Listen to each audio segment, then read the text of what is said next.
for some people, they are so attached to their pain, so attached to their trauma, that it's not necessarily burying it that scares them.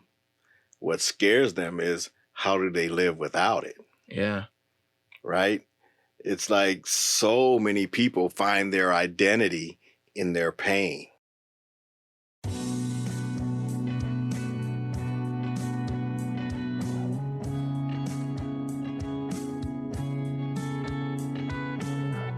Empower You podcast is devoted to bringing real-world wisdom and encouragement to our listeners, fans, subscribers, and friends. We talk about a multitude of life principles and the process from an economic, societal, and cultural perspective. We believe that in tough conversations and shared wisdom, we can pave the path and leave a ladder for the future. So subscribe to our channel, rate, review, and let us empower you. What's up, friends? If you're anything like me, you realize that eating healthy meals supercharges your productivity and gives you a clear mind so that you can solve more problems at work or in your business. Smile More Meal Prep Service lets you choose from a variety of healthy food options that will fit your dietary needs while putting a smile on your face, so you can stop stressing about eating healthy throughout the week and buying lunches, because Smile More Meal Prep has got your back. And if you use the promo code EMPOWER, you'll receive 15% off your order. So click the link in the show notes, order your healthy, delicious meals, relax, and smile more. Hello. Welcome to Empower You podcast. My name is Kibwe Cooper. I'm so excited that you are here. Today, we're going to be doing something a little bit differently. Haven't done this in a while. We will be doing guest reflections today. And for the first guest reflection, back in a while, is a very, very good friend of mine, Danielle Anderson. And I'm going to tell you a little bit about her, and then we'll bring her up, and she's going to tell us about herself and the episode that we're going to be reflecting on, as well as some of her incredible takeaways. So Danielle Anderson and I have known each other for a while. She is an incredible human being. She's a mother, she's a wife, she's a practitioner of kundalini yoga. She is an astrologer of the most epic proportions and can tell you things about yourself that you just never even connected before. She's just an incredible lady, incredibly talented, incredibly compassionate, and her perspective on things is one that I truly admire and respect. And so I'm really excited to have her on the show. So everybody, this is my friend Danielle Anderson for our guest reflection. Danielle, how you doing? Good. How are you? I'm good. I'm so glad that you are here. It's really special. I'm super glad that you're on here with me. I am super thrilled to have been invited. So thank you. Yes. Invitations mean a lot to me. So thank you. I did a lot of driving, as always, during the holidays. So it's nice to actually be back at my house, and to not feel like the pressure to do anything but show up for myself. Yeah. I love being around family, and it was really, really restorative. I also love to just be in my own space. That's also really helpful for me too. And so it's nice to be able to do both this holiday and be able to do some awesome podcasting, which I absolutely love podcasting. So no. it's a treat for me, you yes, know, like you're so good at it. And I'm thank you. So tell us a little bit about yourself, Danielle, and tell us about the interview that you'll be talking about today. So where do I begin? I am first and foremost an investigator of systems. I have been an investigator of systems since I was 9 or 10 years old. Systems as it applies to philosophy and the human experience. I am an intuitive. I see energy. I see subtle energy. So, and I'll branch into Samaj's take on this. I so loved listening to that podcast the reason that I chose his podcast specifically is twofold. One, Samaj and I have been trying to get together for a few months now. And it hasn't worked out time-wise, but he is, as I mentioned to you, invitations are important to me, and he has extended multiple invitations to me to connect. And I know that we're meant to connect, and timing has not worked thus far, but timing is important. And so in a way, I felt like if I was going to reflect on something that someone else had shared, I feel a bit of an invitation from him, if that makes sense to you. Absolutely. That makes a lot of sense. Yeah, to be able to speak into what I perceive about what he's putting out. So there are so many similarities between his story and mine, so many similarities in what we do and how we move through the world. I so enjoyed listening to him and having that window. We both work in energy. And as he said, everything is energy. We both work, I would say, more in subtle energy. So we are energy, right? We are more dense. Anything solid is energy that is just dense enough to be material. And then you have variance that gets more and more subtle. And so I love listening to the way he works with energy. I am able to see the energetics at play in people's lives. I can see the connection between seemingly unconnected things. But I need to have an invitation in order to speak that out. Right? So oftentimes I'm keeping it to myself. So that's why the invitation is important to me. I also chose this episode specifically because the concept of death and burying the dead is so intimate. I'm so intimate with that concept. It's such a large theme of my life and has been for quite a long time. So I've listened to the episode a couple of times now. Such a pleasure to listen to. I wrote down a few things that I just to jog my memory when we're actually face to face with each other.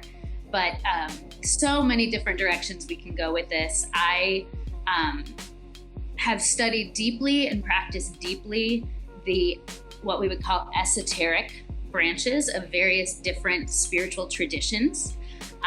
Esoteric would be the empowering aspect of spiritual traditions, what is often hidden and reserved for just the elite.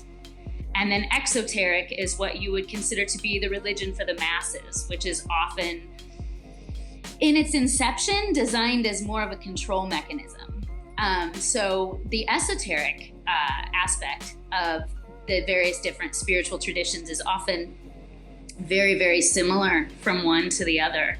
And one of the things that I have loved exploring is the idea of God as an acronym. So GOD, generating, organizing, destroying. There's the generative principle, there's the organizing principle, and there's the destruction principle. And that is creation. And it's ever moving, ever evolving. It's circular. And each phase of the cycle begets the next, over and over and over again. And so the destructive principle is often one that, especially in Western culture, we have lost the embracing of, and that's death. And I know you guys talked about in the episode, you talked about, the dying of aspects of ourselves. And I love listening to you bringing that into the awareness of the people that listen to your podcast and of Samaj's take on that, because a few years ago, I decided that was what I'm going to do. There's a Hindu deity named Kali Ma, goddess, okay? And with these deities, they're more representative of different energies that are inside of us rather than something outside of us, okay? And I worked with her to uncover the things within me that needed to die. And that was a painful, very long process over the course of a few years. And so I'm intimately involved with the idea of embracing death within oneself. Stop me at any point if I'm just going on too much. I am like completely zoned in right now. But death begets birth. Okay. You cannot birth something without first having a death. Mm-hmm. And the death process and the birth process, the place where they meet, whether we're talking about an acorn going into the ground and becoming a tree, or whether we're talking about a baby being put in the womb of a mother, or whether we're talking about an aspect of the self that we need, the not self, I would say, is what needs to die off. Or some people would refer to it as ego. Okay. That happens in the dark. It happens in the dark. It happens underground. It happens in the human mind, in the unconscious aspect of the human mind. Okay, so there was a Bible verse that Samaj shared. For me, one of the most powerful things in the Bible was, don't be conformed to the ways of the world. Be transformed by renewing your mind. That I wrote down, be transformed by renewing your mind. Yeah. There's so many layers to that. We so often correlate mind to just what we're thinking, conscious, and that's the conscious mind. What I'm interested in is what's going on with the subconscious mind. That is the conscious mind is the masculine aspect of our mind. The subconscious mind is the feminine aspect of our mind. It's in the tissues of our body. It's earth, okay? Life is born from the subconscious mind. We manifest from the subconscious mind because that's where birth happens, in the dark, in the subconscious. We have to, but what, and another thing that Samaj was talking about that I want to draw in here, we're burying our children alive. You want to talk about burying. We're burying who they are meant to be alive, under layers of conditioning that they will one day, if they want to be able to express who they are really meant to be in this world, they will have to go through the painful process. They either will or they won't ever live to their fullest expression of their DNA or who they're meant to be. They will have to go through the painful process of digging up the aspects of conditioning that they received as children from well-meaning adults. I've done it. I have 5 daughters. Lord, have I conditioned them. I'm working hard not to do it now, but I see it all around me. And then, so the process of unconditioning, of deconditioning, is painful, but you have to dig that stuff up and give it a proper burial. A proper burial to uncover the child that was within you, that's who you really are, that was buried long ago. Okay, can I stop you? Please stop me. Okay. Wow. Wow. There's so much that you said that I'm like trying very hard to process. Okay, I'm gonna ask you a couple questions. Please do. So the first thing that you said was that each cycle of GOD generating, organizing, and destroying begets the next cycle. That is really very, that's almost palpable for me right now, because I think it's so profound and exactly correct. And I don't think I generally think of God in that format. Is there something that's created in you, something that has to get prioritized? And I can even, when I think of organization, I think of prioritization, because you have to figure out what's the most valuable thing or most thing that allows you to facilitate your purpose. Mm-hmm. So that organization has to happen, and then the death of whatever it is that's on the bottom shelf, probably, which then makes more room for more generation. Yeah. Which also needs to be organized.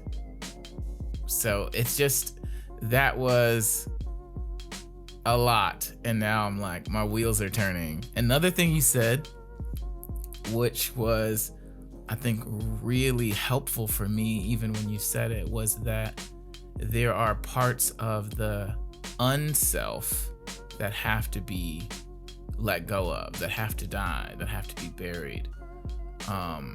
I generally think of the things that I struggle with as part of me that aren't really great, and so I have to. And when you said that, it just made me think, maybe they're not part of me. Maybe it's just something else that came with it that you don't need for everything. It's not a part of the whole self. You called it the unself or ego.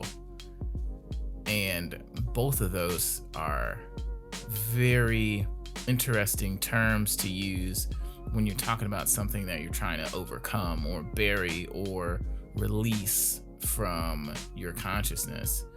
And then the third thing that you said was that, I'm trying to remember it. You said, no. It was so much. You talked about, I want to say you said the esoteric part of belief systems, and how those are often only reserved for the elite or the people who are not selected for control. At least in their inception, yeah. That was the design in the inception of the belief systems. Yeah. Okay. Can you talk to me a little bit about those 3 points? Just briefly. Yeah. Can I go to the middle one first? Sure. Okay. Yeah. So when we think of aspects of the not self, when I work with people, I am working on deconditioning of the subconscious. I am working on reprogramming of the subconscious. Okay. How is the subconscious mind built? The subconscious mind is a amalgamation of every thought that we've repeated over and over and over again, every experience that we have, every trauma that we have gone through, the DNA of our ancestors. So also their traumas that were still held in their DNA. Okay.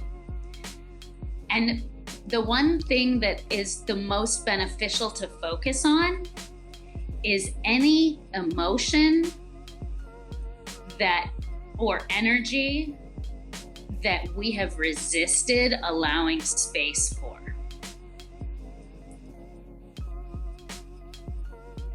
Can you say that again? The subconscious is largely, it holds within it. And again, we think mind up here. Subconscious it's every part of us. It's in every tissue of our bodies. Okay. it holds within it every energy and emotion that we resist allowing the space for. I didn't like that. So I didn't like that. I know. So, but here's the thing. So this is why our triggers are our signs as to where our work lies. Okay. As within, so without. As without, so within. You've heard of this, yes? Mm-hmm. Yes. My experience, a few years ago, I decided my experience out here is a reflection of whatever is inside of me. And if there's something I don't like in this experience, it can't be there if it doesn't resonate with something inside of me. It can't. My subconscious is creating my experience. Yeah. Okay. I believe that for sure. My only job is that if there's something out here that I don't like, if this person is saying something to me and it's causing me to feel really uncomfortable in some way, angry, shame, whatever it might be, right? Sadness. My only job is to go into that feeling that I don't want to feel. And that's what I mean by we need to dig up. And I love Samaj was talking about dig up. We need to dig up what we have buried. And what we have buried in our subconscious is the stuff that when we were a kid, I watch it happening all around me. Mom and dad haven't learned how to sit with their own pain, their own discomfort. And so seeing their child sad, this overwhelming emotion that is actually beautiful, even when it's sadness, it's too much. Like we can't, as adults that haven't learned how to sit with our own, we can't handle the child feeling that kind of strong emotion. And so we say, no, let me fix it for you. Let me make that go away. Whatever it is, so there's a whole variance of there's awful, traumatic ways that parents do it. It's all traumatic ways, right? It's all at its core, not allowing the child to be who they are, even though it's not intentionally that. Conditioning begets conditioning. And it's just until we start really turning the lens within, we're just gonna we're not gonna get off the hamster wheel. We can't, our children won't be able to get off the hamster wheel. It starts with us. And I decided, like I said, a few years ago, I was looking at my kids and we were in a bad situation. I mean, bad, we've gone through a lot. 5 daughters, as you know. My only job is to fix myself, because I know wherever I am not fixed, wherever I am still carrying around conditioning and triggers and reactivity, I am harming them. This is a lot. This is so for any of you all listening, take your time because this is a lot. These are that's one of the things that I really appreciate about Danielle is the fact that she investigates very difficult, emotional, conscious, subconscious spaces. And so she then can articulate ways that she has found solutions and things that we can do, I can do, you can do, that don't require any extra whatever, that can really help you start to create more room in your life for the things that you want and the things that are really you and not just your reactivity. And so if you're feeling somewhat overwhelmed, it's okay. Me too. Just let it wash over you, because the parts that are for you will start to stick and the other things will just start to continue to come up as they become applicable to you and your awareness changes. So don't think you gotta gulp everything up. That's not the point. Just kind of let it wash over you. Certain things are gonna start to stick. This is so amazing, Danielle. I have my own problems, right? I got my own subconscious narratives that I've been really diligently working on, especially this last several weeks, because there are some quantum leaps I want to see that I believe I deserve in my life. And so I've made some different moves, and I'm learning to reprogram who it is I think that I am, right? My entire everything. And so in so doing, I'm learning that, right? I'm learning that most of what I feel like is my reality is just the narratives and the thoughts that I have about myself expressed.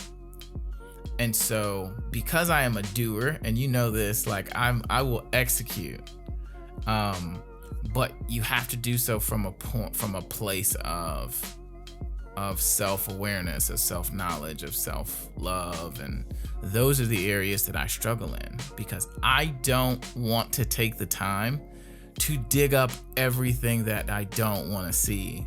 I feel like I saw it once, it sucked, I put it in the ground, put dirt over it, we're good. But I don't know that, especially as a man, and the more I do work on myself as a man, as a Black man, I realize that there are so many more bonds, so much more capability I have to form relationship, to form intimacy, and more times than not, I'll do that with things that hurt me, because I know that's a finite state of being and it can't change and become something different that attacks me again. Does that make sense? Totally. I had a struggle with alcohol, and I know now in hindsight it was because when we are living life buried alive, and that's what I call it, and everyone is. So there's nothing to feel guilt or shame about. Every human being, if they are on this planet in some aspect or another, is living life buried alive, and we've got to dig our way out. Okay. I was avoiding feeling pain and using alcohol to do it. 7 years ago, I was left by my ex-husband with 5 kids under 12. And we lived in Brooklyn, New York. And I was on the other side of the country in a little teeny tiny apartment. I was a stay-at-home mom. I was shattered. I lived a couple of years in a state of trauma. And substance abuse, any kind of addiction, it's a symptom. It's always a symptom. It's because the pain, the underlying pain, unaddressed pain, is so big that we want to escape it. But what I learned is, and I've been sober for over 3 years, completely sober, the only way out is through. The only way out is through. And the lie that we believe is that we can't handle feeling the pain in its fullest, that it's too big, that it will consume us. And what I can tell you is that it will not consume you. To go into the places within yourself that are scary to go, the fear is worse than the pain itself. The fear is worse. And the reason that the fear is so bad is because we watched everyone we loved growing up being afraid of their own pain, of their own sadness, And so the fear is just generation. It's like so big. until we just start being gently oh, there's a trigger. You know what? I'm not gonna open my mouth right now. I'm gonna go home when I can. And I'm gonna sit wherever is the space in my house that I feel the most safe, the most comforted.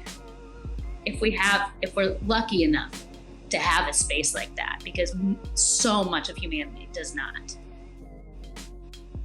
And I am going to open that up, that feeling. And I'm gonna ask whoever you wanna ask. You wanna ask the universe? You wanna ask your own subconscious? You wanna ask Jesus? Whoever is meaningful to you,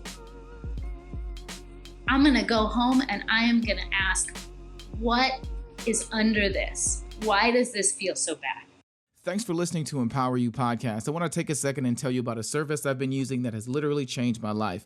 Akita Ricks, the founder of SoarYourScore.com, helped me erase negative items on my credit score, provided me a clear path to improving my credit, and raised my score by 100 points in the first 90 days. Like, whoa. The best part about all of this is all I had to do was follow instructions. Now, if you're like me and you need a credit bestie, you need to click the link below and schedule your absolutely free discovery call today. Tell them Kid Boy sent you.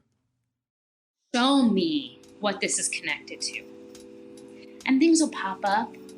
And the way through, and this is the tricky part, is to feel what you don't want to feel fully, to surrender to it, and to not attach a mental storyline to it, because the mental storyline is resistance.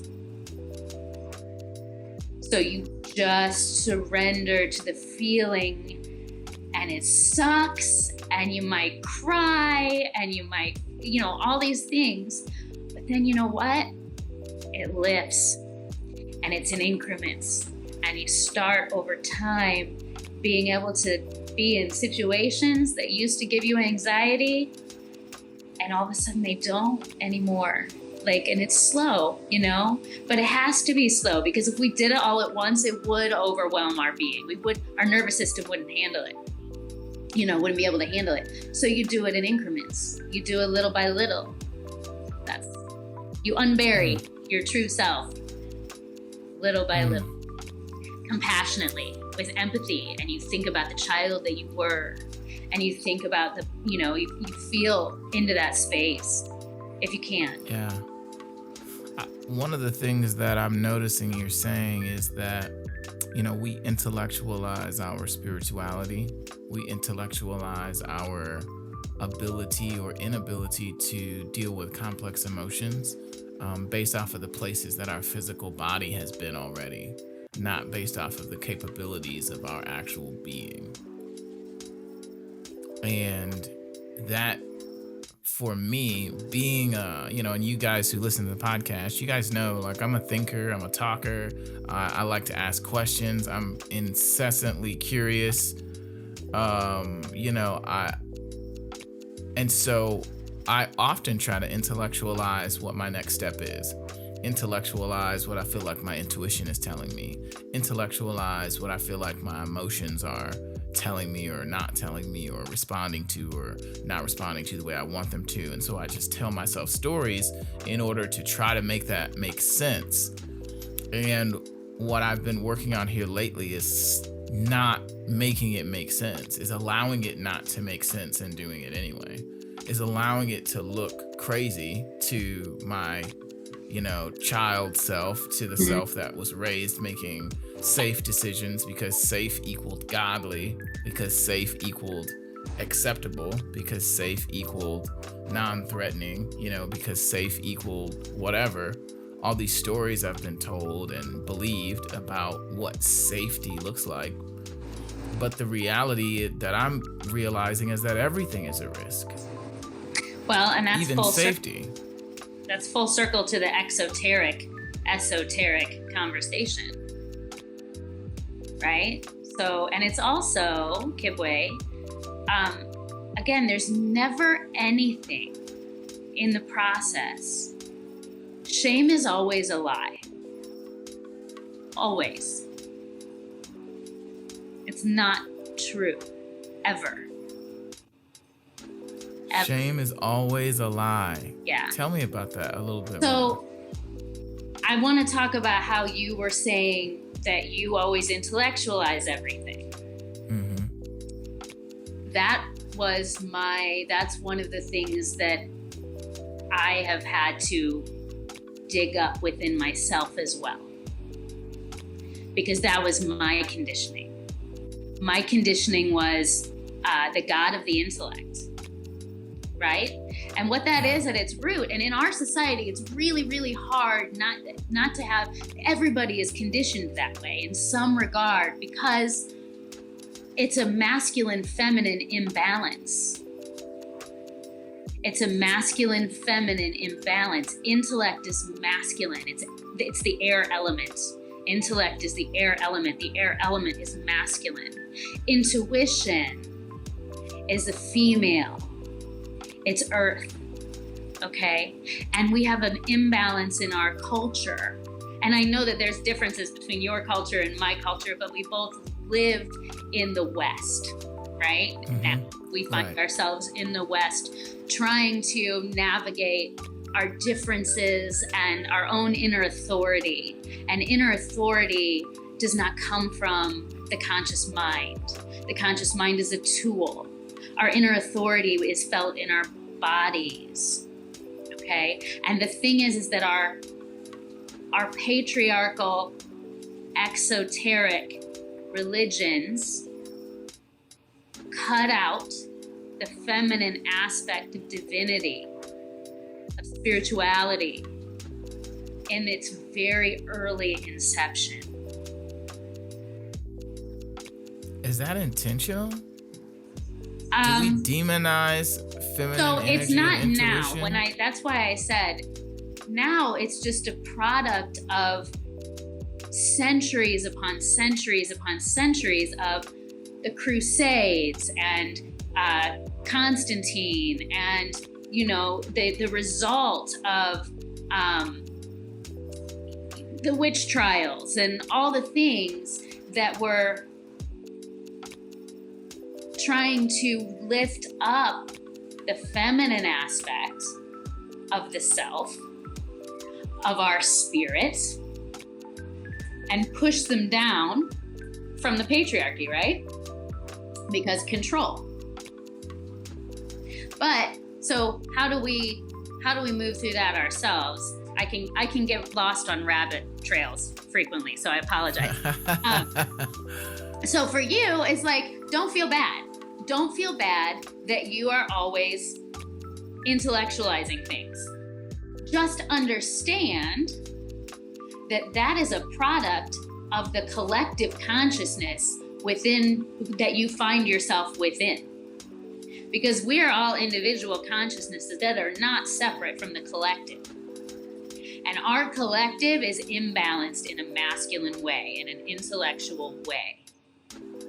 Okay? So it's just a reminding. And how do we reprogram our subconscious? We continue to feed conscious things into it over and over and over again that we want to stick. Yes. That's okay. Mantra. Yes. Why is a mantra Meditation more and powerful all if this. it's one that has been used by hundreds of thousands of people? Because of the collective consciousness. It has more power because it's been put into the collective subconscious by being repeated by so many individual consciousnesses for so many years, for so much time. So you've come to a Kundalini yoga class that I've had, and what's the mantra that we say? Sat Nam, right? What does that mean? Yeah. That means true identity. So what are we doing? We're informing our subconscious mind.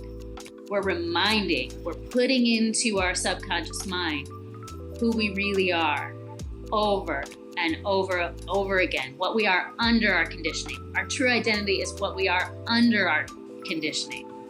Why is that mantra powerful? It's powerful because the collective has used it for so long, and that gives it power. Okay. And that's Gurmukhi. So I just don't want to be a cultural appropriation disaster over here. And I want to give credit where credit is due. That is not a white person tradition.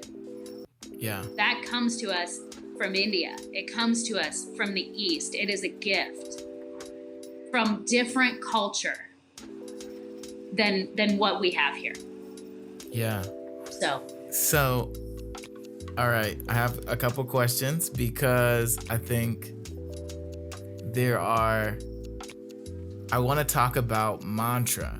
mm-hmm. So I want you to give me some, I think I know some, but for everyone who's listening, I need us to understand what mantra is and what mantras we may be subscribing to.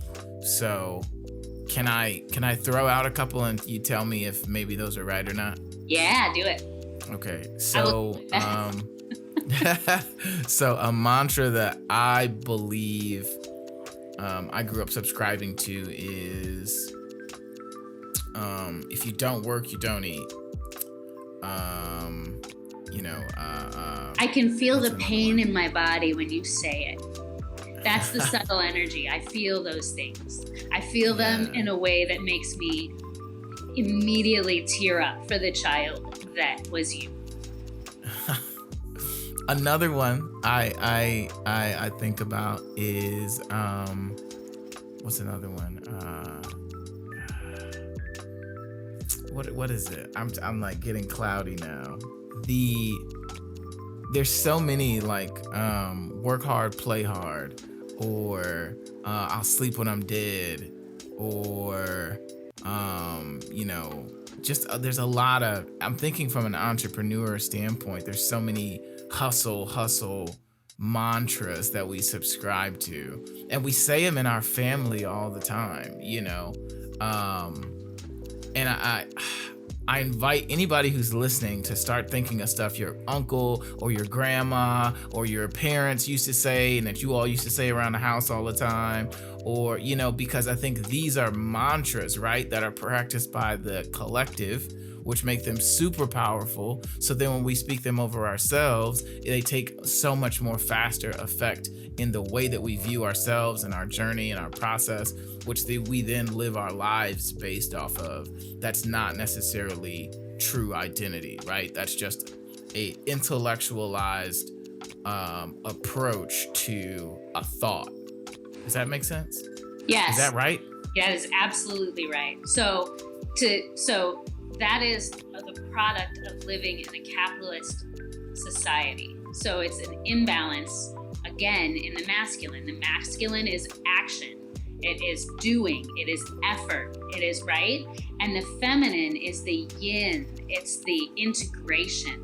Like it's the receptive principle. And they have, for us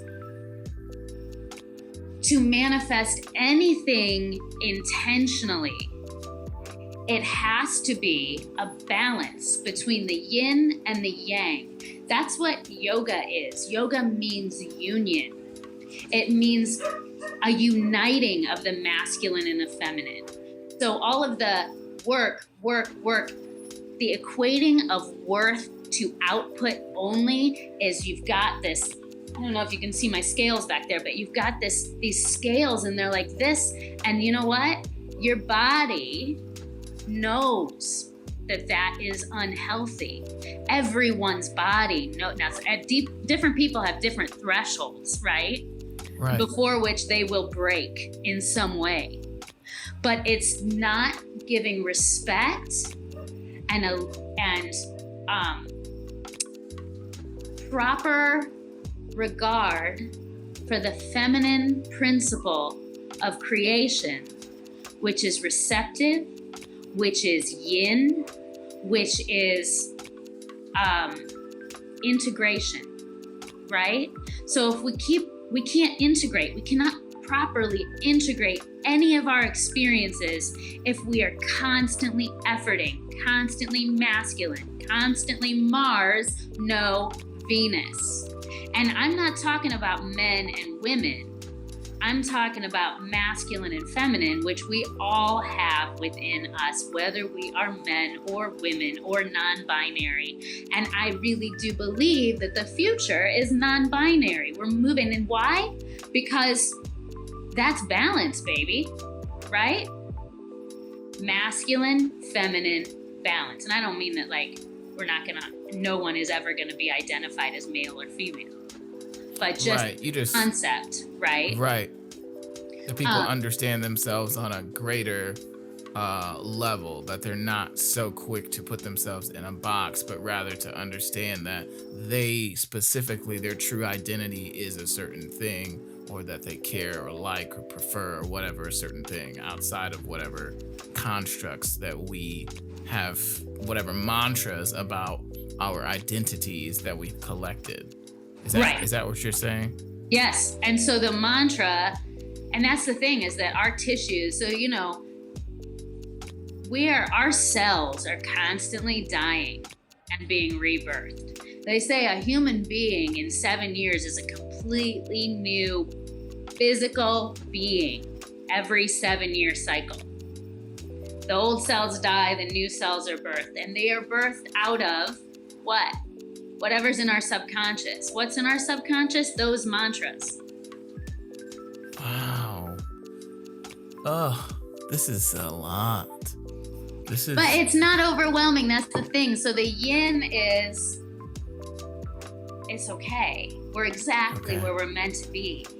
Okay. We are here today for a reason and for a purpose. And everything that we've experienced until this point is exactly what it was meant to be in order for us to launch off from where we are now and transform. That's alchemy, right? Alchemy is taking the most painful and transforming it into the most beautiful, the most joyful. And that kind of makes me think of some stuff that Samaj said in the interview, which for those of you who are interested in the interview, it's number 46. So if you want to listen to the interview and then listen to this, it would be number 46, and then this episode I believe is 79. So unless we change the order at some point, but 46 and 79. He said that words are so powerful, and that's one of the things that he thinks people don't understand as much as they should, that even the words that they use are mantras they speak over themselves. And so I've been doing this thing at night where I will listen to meditations, affirmations, and things like that. I'll get up in the morning, I'll do like a slight meditation, I'll go work out, come home, do another meditation, then start work. And then start and stop every day with that routine. And when you said the word shame, I completely felt so much power around it. I felt like that's the main emotion that I have internalized throughout my life, is shame for one thing or another. Shame for wanting something, shame for not wanting something, shame for agreeing with something, shame for not agreeing with something. Everything was about shame because God was punitive and is punitive. And so anything you say or do, he's judging you for. And even the he part of he's judging you for, I feel like is another aspect, because there's just so much to that. And when you say that we are exactly where we're supposed to be based off of what's next for us, I almost feel like I feel resistance towards it intellectually. Yes. Because I'm like, oh, that can't be right. I have to absolutely be bad. And that's why that's the only way this makes sense, is if I'm bad, which is so weird. And I don't like it. And I find myself not wanting to engage with certain people, belief systems, whatever, because I feel like if I have to constantly be horrible and hate myself for being, I don't understand how that can be God. You know, there's a disconnect that intuitively I feel. And your intuition is not what, at least for me, in the environment that I was in, your intuition is not what you were supposed to adhere to. It was the rules of whatever belief system. It was the rules of your environment. It was the rules and the regulations of the community that you came up in. Those were the deciding factors on who you got to be, how you got to dress, who you decided to be in relationship with, how you expressed intimacy, how you spend your money. It was all derived from this consciousness, this collective, I guess it would be identity, but it doesn't even feel like identity. It feels like just a collection of triggers, and as a Black person, you can trace this back years and years and years and years, because there was safety that needed to be implemented. And so there were certain things you did or didn't do based off of how safe or unsafe it made you or your family. The vulnerability that you tried desperately to avoid, which now I feel like we're trapped, sometimes in this hard shell of not being reachable. And I don't know if that's everybody. I definitely don't speak for every Black person by any means. I'm just talking about for myself. You can get really closed in to where you feel like there's literally no one for me to trust enough to talk about this because no one meets the criteria. Does that make sense? Totally. We have to be careful. Oh, so can of worms, right?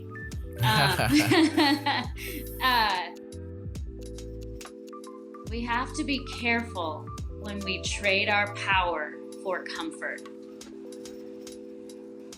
for safety, as you say, right? Or for what the idea of safety. That is exoteric spirituality in a nutshell, right? So, and I'm not, I really do know for certain that everyone's path is different. And I know for certain that comparison is the thief of joy. So I'm not putting down anyone else's path. But what I can say I also know for sure is that my power resides within me. And any time that I place power outside of myself in any way, I am not living in a way that is authentic for me. And not everybody is going to be ready to, I'm here as a guide, and I know that. And I had to go through, almost swore on your podcast, stopped myself. I had to go through so much pain and excavation and digging up in order to find where my power is. That's the lie, right? Finding your own power, that's where safety is. That's where comfort is. It's not out there, right? Yeah. My way of getting there is not going to be right for everybody. That's why I have to wait for the invitation. Right. Okay, so I'm here as a guide, but I'm not going to say that, if somebody else if something else works for someone else, awesome. Awesome. Yeah. What I know to be true for myself, my power is here. And if that resonates with you and you want to learn that, let me walk alongside you. I'm happy to. It's more of a gift to me than it is for you. But if it doesn't resonate with you, I wish you so well on your way. Go your way, because the way that this world is going to work, the way that we're going to root out pain and suffering, is to not judge other people's path. Even if intellectually it makes no sense to us. Right. You know, we all, if we had the population of the world and we were all in tune with our own inner authority and we all respected everyone else around us inner authority, it would be the order of chaos and it would all make sense and that would be perfection, right? We're a long way off from that. So what can you and I do, Kibwe? Who's in front of me right now? Right. Who's in front of me right now? What do I need to let go of in this moment? What am I trying to control that is outside of myself and is not my business? You know? That's so huge. So how do people go through this process with you? You know, you have so much knowledge and understanding. How do people connect with you? How do they learn about what you do?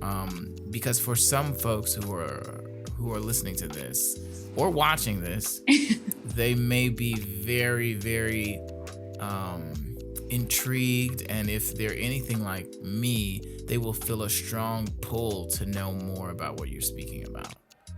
It will have disrupted the soil that they are used to being in. And so what's that like?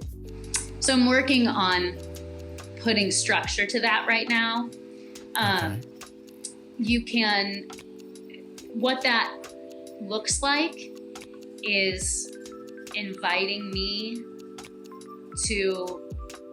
into a relationship where, and it is a business, right? We are in a capitalist society, so there will be an energetic exchange in the form of money.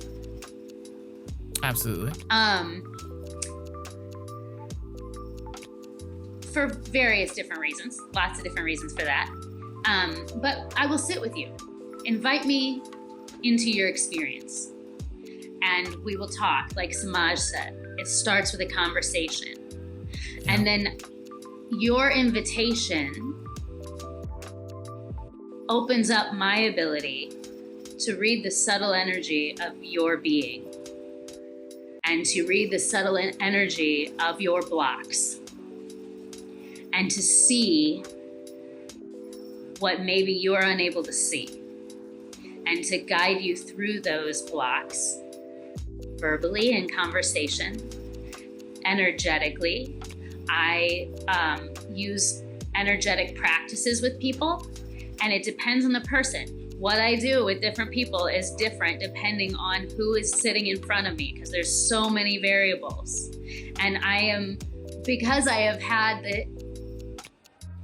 the person that I am in exploring systems and in exploring them not just intellectually but practicing for so many years, I have lots of tools.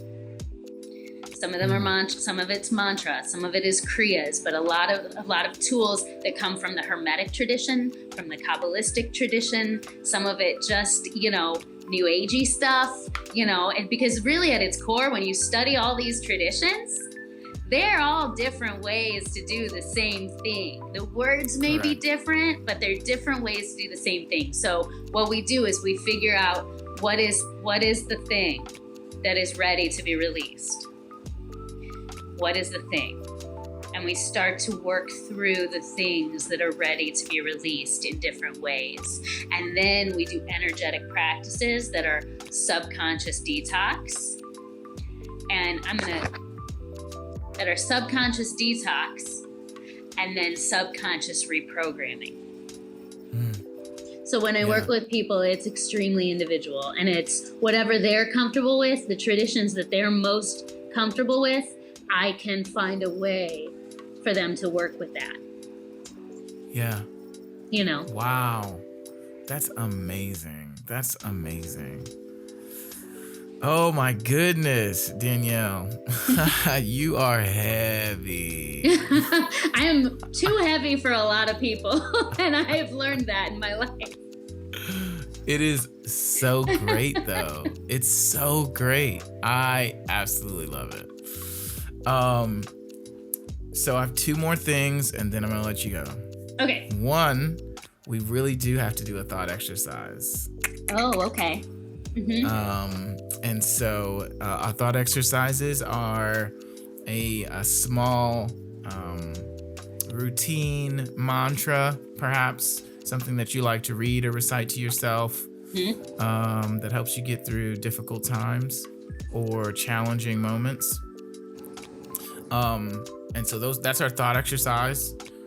Something that we can do right away, because after an episode like this, you might take your headphones out, just like, oh wow, I gotta take a walk. So that's our thought exercise, and then I really want to hear about this new project that you're doing and how we, as Empower You Podcast, can support you, and how I, as a host, producer, as Kibwe, can support you as well. Okay. Do you want the thought exercise first?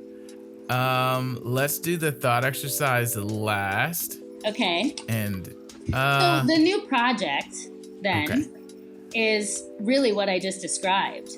So I took on a job as a banker, as you know, and I did that for 5 months. And part of my design, so one of the things that I'm studying is a system called human design. And part of my design is what's called martyr.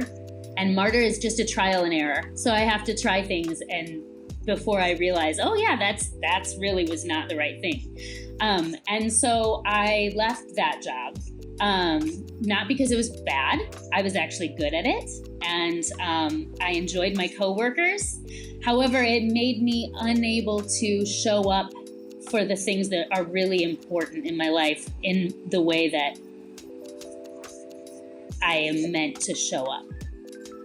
So I left that. And so what I'm doing now is called DNA empowerment. And that is what I just described to you. Basically working one-on-one with people to guide them through the deconditioning process, the subconscious reprogramming process, and then to empower their DNA, their own DNA. And that will work the way I just described. We meet, we chat, we find out. I intuitively design programs for you. Different depending on who I'm talking to. DNA, right? We all want to have all of our DNA lit up to its fullest. It also happens to be my initials. Oh, really? So Danielle Nicole Anderson. So it felt like a cool little thing. So anyway, I'm working on that. So trusting the process that I will be able to support myself and my family doing the work that I really do believe I'm designed to do. So, that's it. That is amazing. You really do have to let me know when you're ready for this rollout, or what link, number, something that people can get in contact with you, because it's really amazing what you're doing and what you take the time to do, because the idea that you can become something totally different than you ever thought of yourself as is really important. It really, really is, because many of us grew up, just like you said, under a lot of heavy conditioning, and it doesn't make for a happy person. Even if you're coping very well, even if you've been handsomely rewarded for being good at being conditioned, it's just not as real as your true identity. And so I love the fact that you're doing this. I think it's amazing. Are you starting a podcast for this? I don't know. I know you've mentioned that to me before. You should. I would love to have a conversation with you about it. How about that? Absolutely. I would love that. And people can find me on Instagram. So if someone is interested in chatting or has questions, DNA Empowerment on Instagram, I'm there. I love this. Okay. That's amazing.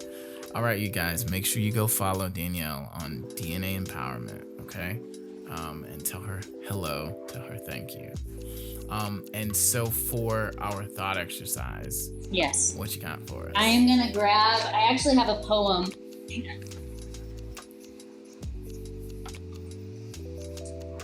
So I'm going to have everybody close their eyes briefly.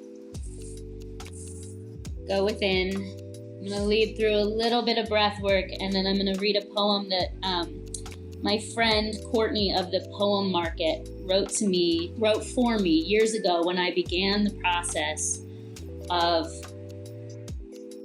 putting to death my own ego. And it has stayed on my little altar space for these last few years, and it's been an anchor for me. So I would like to read that after everyone goes through a little bit of an exercise on what it means to get out of our heads and into our bodies. So if we want to bring the eyes closed, and we start to feel the weight of our bodies pulling downward, and we feel our sit bones firmly planted on the chair or whatever we're planted on.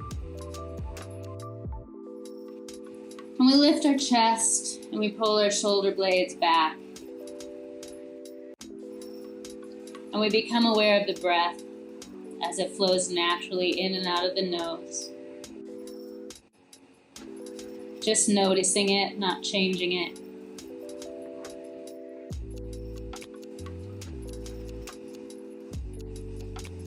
And if the mind wanders, we just bring it back to the breath.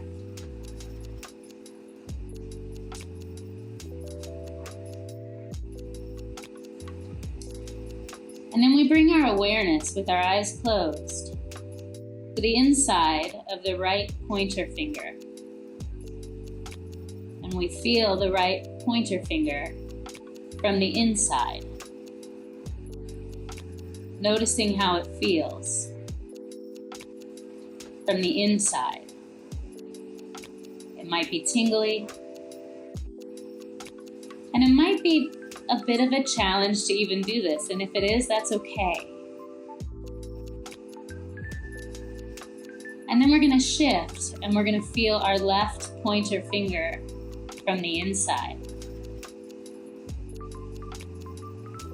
And we're going to put our awareness in our left pointer finger.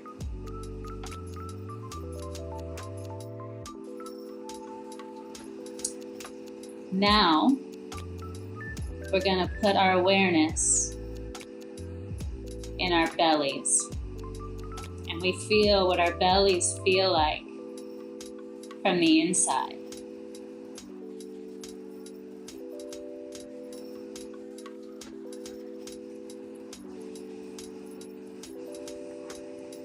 And while our awareness is in our bellies, we read and we hear. Sit in the bone and body of the temple of your being on this side of going. Sip on the breath that lives there within you. Through each and every blade of grass, softening in the light of dirt and deep earth. This is the space, the only space worth pouring your entire self into. Let the rest shed, the wallowing worry, the names we try to fit into, the paint we wish to color our reality with. Shed it each like dead skin. For the piece that lives most alive is you, is breath, is the head and crown of God. That's amazing. So whenever you feel like you're too like you can't, like it's so hard, we say, oh, let's stop the thought. You can't just stop the thought. But what can you do? Ooh, you can put yourself inside your finger. Can you? Yeah. You can put yourself Yeah. inside your belly. And then the awareness shifts from here down to here. Yeah. And it's almost like you grow roots into the earth. So. Wow. That is incredible. That is just, I'm speechless. Aw. Thank you so much for being here with us and giving us this incredible guest reflection. I would love to connect with you about anything that you're doing, especially these specialized plans. I think all of that is really, really cool. And it's all been very useful to me. For any of those who are listening, who are somewhat apprehensive because this sounds very different, I promise it doesn't hurt. And if you continue to allow yourself the privilege of being you without all of the constraints and restrictions, you'll probably start to like yourself a lot better, or at very least see yourself a lot more differently. And there's a lot of authority and power that comes with that. So don't be nervous. Go ahead and like DNA Empowered. And on Instagram, reach out to Danielle, reach out to myself. If you want to reach Danielle and you cannot for some reason, thank you so much for being here. I have had an amazing time. I hope everyone who's listening has had an amazing time. Danielle, you have been so incredibly valuable, and I can't tell you enough. I cannot explain to you what the opportunity means to me to be here and talk to you. So much. Absolutely. It's life-giving to me. So thank you. Absolutely. We're going to talk soon about getting your podcast put together. Sounds great. It's time. All right. Time. Awesome. All right. Thank you so much to all of you all who are listening. Don't forget to like, rate, review, share this with somebody who you believe will truly be impacted. And we will see you guys a little bit later. Peace. Thanks for listening to Empower You Podcast. Don't forget to rate and review this episode because we would love to hear your takeaways from this discussion. And it helps us reach more listeners just like you. If you'd like daily audio video clips from the podcast, you can find Empower You Podcast on Facebook, Instagram, and YouTube. Thanks for listening. I'll talk to you soon.